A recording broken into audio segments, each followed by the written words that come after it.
реално ситуацијата не е наивна, летаат проектили цело време над нашите глави, ама да речеме дека е до некаде под контрола. Сега за сега во Катар нема паднато ниту еден проектил директно во американска база.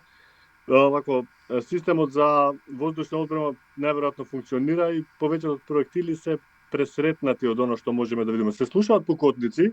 Сега за сега мислам дека ситуацијата е под контрола, колку што може да се каже под контрола со оглед дека е воена состојба. Какви препораки имат од властите?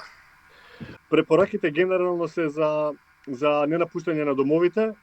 Оние луѓе кои што немаат потреба да се движат по градот, препорачливо е да си останат во своите домови подалеку од прозорците. И од оно што може да забележам, пошто бидејќи доаѓав на работното место, улиците се полупразни. Невообичаено е сообраќајот во Доха, да речеме тивок.